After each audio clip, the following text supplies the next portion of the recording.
Hello friends, I'm Narendra Verma और आपका स्वागत है आपके YouTube channel NV edu hub. तो दोस्तों, जैसा कि आप जानते हैं, बिल्स ऑफ एक्सचेंज चैप्टर में जनरल एंट्री से रिलेटेड पिछले 2 वीडियोस हम डिस्कस कर चुके हैं। ये लास्ट वीडियो है सीरीज में। तो जो बची हुई जनरल एंट्रीज हैं वो किस तरीके से होंगी उस पर बात करेंगे।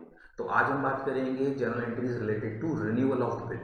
तो देखिए, मैं जिससे पहले कि मैं आगे बढ़ूँ एक बात आपको बताना चाहूँगा कि जब बिल का रिन्यूअल होता है तो जनरल एंट्रीज वही होती है जो डिसऑनर के टाइम पे आपने सीखी। बस फर्क इतना होता है कि यहाँ पे नोटिंग चार्जेस नहीं आता है, बस इसका आपको ध्यान रखना है। तो देखेंगे आप, ड्रॉ की बुक में क्या एंट्री हुई है, ड्रॉई डेबिट है टू बिल्स रिसीवेबल अकाउंट, और ड्रॉई की बुक में क्या एंट्री है, bills payable account debit to draw. ये वही एंट्री है जो आपने डिसऑनर के टाइम पे की थी। और अगर आपने इसको एंडोर्स कर रखा है तो एंडोर्स की बुक में क्या एंट्री हो जाएगी, एंडोर्सर्स, यानी कि ये जो हमारा ड्रॉई है यही एंडोर्सर होता है, इसको डेबिट कर देंगे और टू बिल्स रिसीवेबल अकाउंट कर देंगे। तो ये डिसऑनर नोटिंग चार्जेस के साथ एंट्री है, तो ये तो हमें करनी नहीं है क्योंकि हम रिन्यूअल सीख रहे हैं। नेक्स्ट है पार्ट पेमेंट। कई बार क्या होता है कि से फॉर एग्जांपल ए और बी के बीच में लेन देन चल रहा है, ए ने बी पर बिल लिखा है और बी जो है भुगतान करने में असमर्थ होता है, इसलिए रिन्यू करने के लिए कहता है। तो कई बार ये कुछ अमाउंट पे कर देता है, तो जितना अमाउंट ये पे करता है उसके लिए एंट्री अगर करेंगे तो cash account debit to drawee, और ड्रॉई अपनी एंट्री करेगा drawer to cash. Clear? Okay. अब जितना अमाउंट ये पे कर देता है उससे काट के जो बचा हुआ अमाउंट होता है उस पर ये रिक्वेस्ट करता है कि नया बिल लिखा जाए प्लस इंटरेस्ट, लेकिन इंटरेस्ट को पहले ड्यू किया जाता है। और कई बार ये हो सकता है कि जरूरी नहीं है कि बिल के साथ इंटरेस्ट का अमाउंट ऐड किया जाए, इंटरेस्ट को कैश में पे कर दिया जाए, लेकिन दोनों ही सूरत में इंटरेस्ट को पहले ड्यू करना जरूरी है। तो उस केस में यहाँ एंट्री होती है, आप देख सकते हैं ये जो एंट्री है, drawing debit to interest account, क्योंकि ड्रॉअर के लिए ये एक तरीके से इनकम है।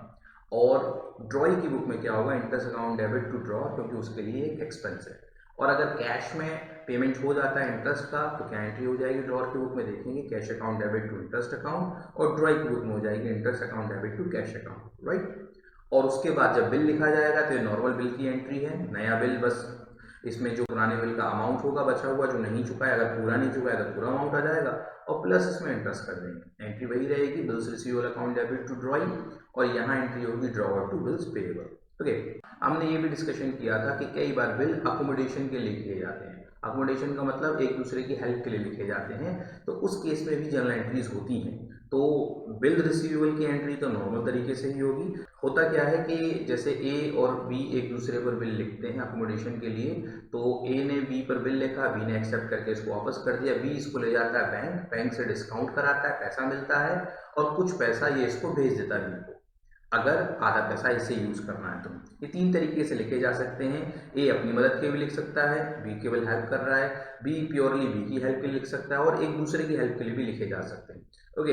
तो अगर अमाउंट भेजना है ए को, जो कि हमारा ड्रॉअर है, तो उसकी बुक में एंट्री क्या होगी, ड्रॉई डेबिट कर देगा to cash account to discount account, क्योंकि बैंक से इसने डिस्काउंट कराया तो डिस्काउंट ये भी झेलेगा और जो दूसरी पार्टी है वो भी झेलेगी। ड्रॉई की बुक में क्या एंट्री हो जाएगी, cash account debit discount account debit to draw. Okay. और अगर हमारा जो ड्रॉई है वो इंसॉल्वेंट हो जाता है तो उसमें सबसे पहले याद रखिएगा डिसऑनर की एंट्री होगी, और डिसऑनर के बाद जो भी पैसा मिलता है उसकी एंट्री होगी, कैश की होगी, और जो पैसा मर जाता है वो बैड डेट में चला जाता है। ओके।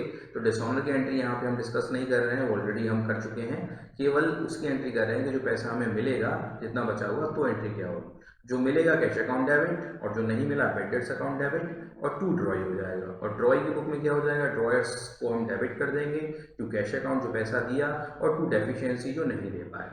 ठीक। तो ये एंट्रीज आपको बेहतर तरीके से समझ में तब आ पाएंगी जब हम इस पर बेस्ड क्वेश्चंस करेंगे। तो आज की इस वीडियो में हम 3 क्वेश्चंस करने वाले हैं, तो चलिए स्टार्ट करते हैं। तो आप देख सकते हैं जो पहला क्वेश्चन है that is related to renewal. Renewal मतलब नया बिल लिखने की बात इसके अंदर कही गई है। हिंदी वाले स्टूडेंट भी साथ साथ देखते चलें। 1 जुलाई 2019 को राम ने एक बिल लिखा है 800 रुपये का 3 महीने का मोहन के ऊपर, ठीक है।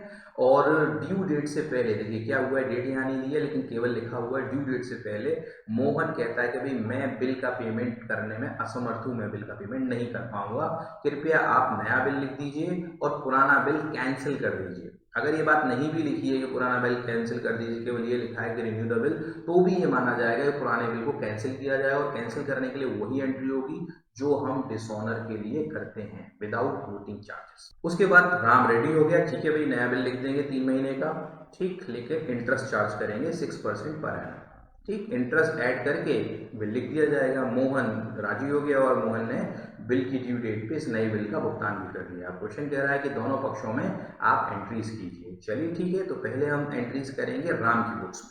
तो देखिए एंट्री वही है बिल को लिखने की, bills receivable account debit to Mohan, acceptance receipt, ठीक है।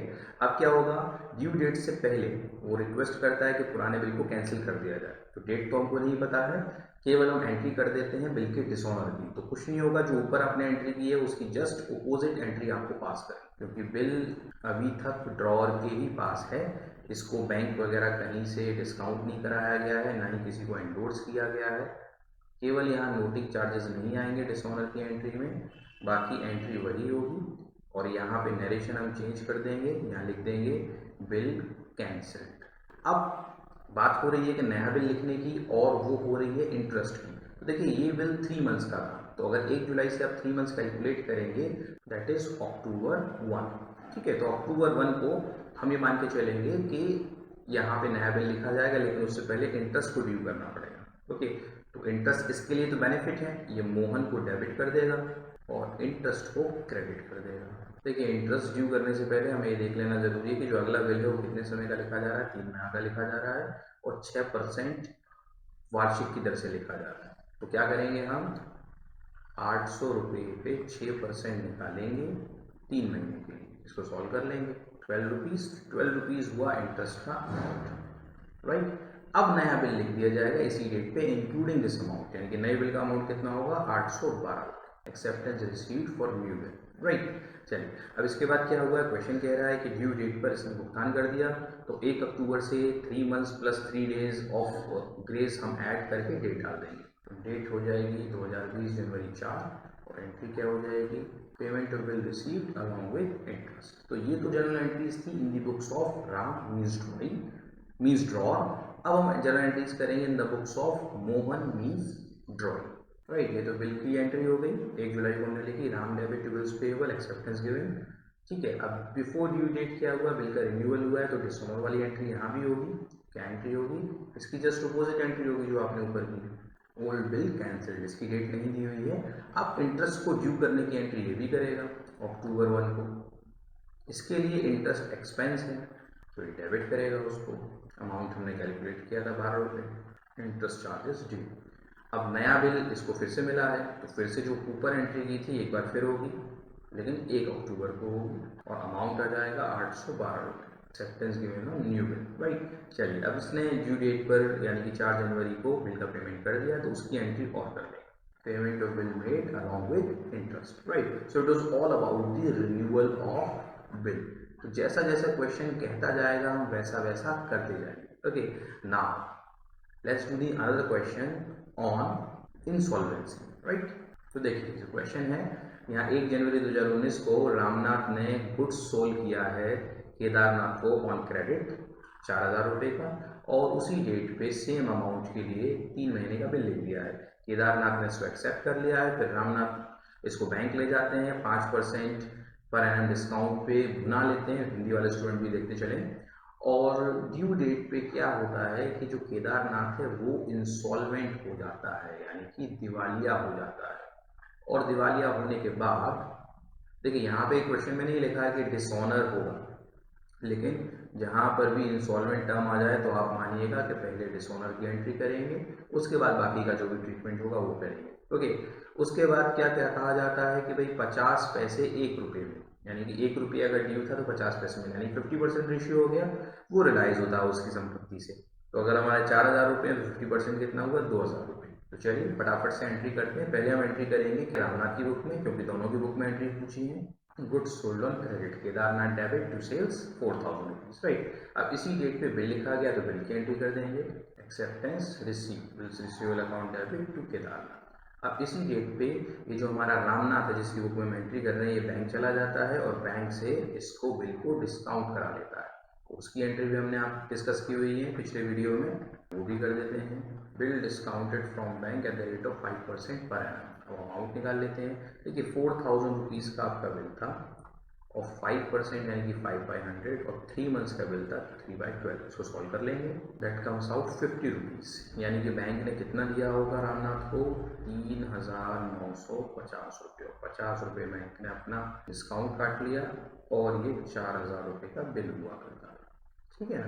अब क्या हुआ है, अब आई है ड्यू डेट और ड्यू डेट टू इंस्टॉलमेंट हो गया है। तो जैसा कि मैं बता चुका हूँ आपको कि जब इंस्टॉलमेंट होगा तो पहले हम एंट्री करेंगे डिसऑनर वाले। तो ड्यू डेट निकाल लेते हैं। 3 महीने का बिल है तो ड्यू डेट क्या निकल के आएगी, 4 अप्रैल। तो 4 अप्रैल को हम इस बिल को डिसऑनर करेंगे। डिसऑनर करने के लिए जो एंट्री हमने ऊपर की थी, बिल्स रिसीवेबल टू केदारनाथ, इसकी रिवर्स एंट्री कर देंगे। लेकिन ये बिल हमारे पास नहीं है, बैंक के पास है। तो केदारनाथ को तो हमने रिवर्स कर दिया 4000, लेकिन बिल तो बैंक के पास है, हम तो पेमेंट ले चुके हैं, तो हमें बैंक को चुकाना पड़ेगा और हम केदारनाथ से वसूलेंगे। तो ये भी हम डिस्कस कर चुके हैं पिछली एंट्रीज में। इस केस में डिसऑनर की को अगर हो जाए तो क्या एंट्री होगी, bill dishonour due to insolvency, right. अब क्या होगा, अब जो उस कहा गया है क्वेश्चन में कि 1 रुपये 50 पैसे हमको रिसीव हुआ, तो उसकी एंट्री की जाए। तो अगर यहाँ नोटिंग चार्जेस होता तो वो भी हम इंक्लूड करते, लेकिन नोटिंग चार्जेस है नहीं, केवल 4000 ही हमें केदारनाथ से वसूलना है। क्वेश्चन देखिए, अगर कहता है कि 60 पैसा मिला तो हमें 60% निकालना होता 4000 का, हम इस तरीके से निकालते 60/100। लेकिन ये नहीं कहा गया है क्वेश्चन में। क्वेश्चन कहा गया है कि 50 पैसा यानी कि 50% हुआ, तो कितना अमाउंट आ गया, 2000। तो 2000 हमको रिसीव हो गया और 2000 हमारा बैड हो गया, जो कि हमें नहीं मिलेगा। एंट्री हो जाएगी 50 पैसे इन 1 रुपी रिसीव फ्रॉम केदार। ओके, तो ये तो एंट्रीज रही किसकी बुक्स में, रामनाथ की में। अब जनरल एंट्रीज करते हैं केदारनाथ की book. Goods purchased on credit, purchase account debit to Ramnath. अब उसी डेट पे बिल की एक्सेप्टेंस दी है, तो क्या एंट्री करेगा ये, एक्सेप्टेंस गिवन। ओके, अब वो बैंक से डिस्काउंट करा लेता है, उसकी यहाँ इसके यहाँ एंट्री नहीं होगी। लेकिन जब बिल डिसऑनर हुआ अप्रैल 4 को, उसकी एंट्री ज़रूर होगी। इससे मतलब नहीं है कि बिल आपने डिस्काउंट कराया किसको दिया, ये अपने यहाँ यही एंट्री करेगा। ये सारी कंडीशंस हम पिछले वीडियोस में डिस्कस कर चुके हैं। Bill dishonoured due to insolvency, right. अब क्या हुआ, इसकी प्रॉपर्टी में से रुपये में 50 पैसे प्राप्त हुए, तो उसकी एंट्री की जाएगी। 50 पैसा इन 1 रुपी पेड टू रामनाथ। तो रामनाथ का पूरा हिसाब था 4000 रुपये का, 2000 रुपये चुकाए इसने और 2000 रुपये डेफिशिएंसी अकाउंट में डाल देंगे, जो कि नहीं चुकाएगा। तो ये केस था हमारा इंसॉल्वेंसी वाला। इंसॉल्वेंसी होगी तो क्या ट्रीटमेंट होगा। कई बार क्वेश्चन में क्या होता है कि इंसॉल्वेंसी का केस दिया हो और पूछा जाता है कि जो ड्रॉर है उसकी बुक्स में लेजर अकाउंट बनाइए, इसका ड्रॉइंग का। तो बहुत सिंपल है उसे बनाना, जो जो एंट्रीज ड्रॉइंग के नाम पे हो उसको लेके आप बना सकते हैं। ओके, चलिए अब तीसरा क्वेश्चन डिस्कस करते हैं अकोमोडेशन बिल पर। तो देख सकते हैं 1 जनवरी 2020 को आशीष ने एक बिल लिखा है अकोमोडेशन का 20,000 रुपये का पवन पर, और कितने मंथ्स के लिए, 3 मंथ्स के लिए, जिसे पवन ने एक्सेप्ट कर लिया है। हिंदी वाले स्टूडेंट भी देखते चलें। आशीष ने फिर इस बिल को डिस्काउंट कराया है 6% पर एनम से, और उसका आधा पैसा भेज दिया है पवन को। और ड्यू डेट पे क्या हुआ, आशीष ने बाकी पैसा भी भेज दिया है और पवन ने इस बिल का भुगतान कर दिया है। दोनों की बुक्स में एंट्रीज। चलिए एंट्री करते हैं फटाफट से। पहले करेंगे आशीष की बुक में, acceptance received on accommodation bill, bills receivable to Pawan. देखिए एंट्री वही होगी जो नॉर्मली बिल की होती है। अकोमोडेशन बिल में एंट्री कुछ खास डिफर नहीं हो जाएगी, बस सिचुएशंस होंगी उसके हिसाब से हम एंट्री करेंगे। अब इसी डेट पे जो आशीष है इसने क्या किया, इस बिल को बैंक से डिस्काउंट करा लिया, तो उसकी एंट्री कर देंगे हम। Bill discounted from bank at the rate of 6% per annum. तो देखिए 20,000 रुपये का बिल था, 6% यानी कि 6/100 और 3 मंथ्स का था। इसको सॉल्व कर लेंगे, इट कम्स आउट 300 रुपीज़। तो 300 रुपये का डिस्काउंट बैंक काट लेगा और कितना पैसा दे देगा, 19,700। अब क्वेश्चन आगे क्या कह रहा है कि इसका आधा पैसा आशीष जो है पवन को भेज देता है, क्योंकि इन्होंने एक दूसरे की हेल्प के लिए लिखा था। इन्होंने सोचा कि आधा आधा पैसा यूज करेंगे, लेकिन डिस्काउंट का पैसा भी इनको आधा आधा बेयर करना पड़ेगा। तो क्या एंट्री करेगा आशीष अपनी बुक में। अब देखिए डिस्काउंट का पूरा चार्ज जो है आशीष पे कर चुका है, तो आशीष अब इससे वसूलेगा डिस्काउंट के, यानी काट लेगा।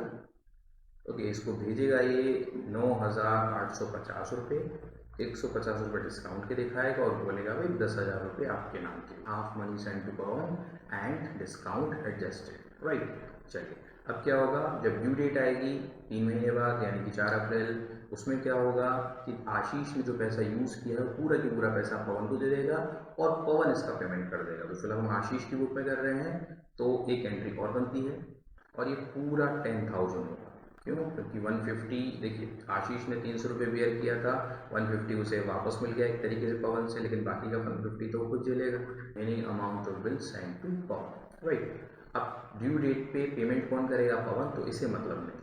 ओके, तो ये एंट्रीज थी आशीष की बुक में। अब हम एंट्रीज करेंगे पवन की बुक में। तो ये बिल एक्सेप्टेंस, तो ये बिल की एंट्री होगी, यहाँ पे एक्सेप्टेंस दिया जाएगा। इस डेट पे आशीष ने इसे बैंक से डिस्काउंट कराया, वो एंट्री इसके यहाँ नहीं होगी, लेकिन जो अमाउंट इसके पास आया है उसकी एंट्री जरूर होगी। 1 जनवरी को जो अमाउंट आया है और डिस्काउंट इसके लिए एक तरीके से एक्सपेंस हो गया, तो इसे बियर करेगा और डेबिट करेगा। Half money receive from Ashish and discount adjusted. अब क्या हुआ, जब ड्यू डेट आई, ड्यू डेट यानी कि April 4, तो April 4 को क्या होगा, बाकी का पैसा भी आशीष ने इसको दिया तो रिसीव करेगा, इसमें डिस्काउंट एडजस्ट नहीं होगा, पूरा पैसा रिसीव किया जाएगा। Remaining payment of bill receive. अब क्या होगा, 4 अप्रैल को, क्योंकि बिल इसके ऊपर लिखा गया था, ये बैंक को पेमेंट कर देगा। इस तरीके से अकोमोडेशन बिल की एंट्रीज होंगी। देखिए इस पूरे प्रकरण में हुआ क्या, आशीष और पवन ने दोनों ने 10-10 हज़ार रुपये उधार लिए बैंक से 3 महीने के लिए, जिसके लिए उनको 150 रुपीज़ देना पड़ा। तो इन शॉर्ट देखें तो 9,850 दोनों को मिले और दोनों ने उसको यूज़ किया और 3 महीने बाद 10,000 रुपये पे कर दिया। बैंक का भी फ़ायदा, इन दोनों का भी फ़ायदा। तो इस तरीके से एक दूसरे की हेल्प के लिए कई बार जो बिजनेसमैन होते हैं वो बिल लिखते हैं, लेकिन उन्हीं लोगों के बीच में अकोमोडेशन बिल लिखे जा सकते हैं जो एक दूसरे के भरोसेमंद हो। Alright friends, so it was all about the bills of exchange. Today the journal entries of bills of exchange end here. Okay, very soon I am going to meet you in the another video taking the another topic. तब तक के लिए धन्यवाद।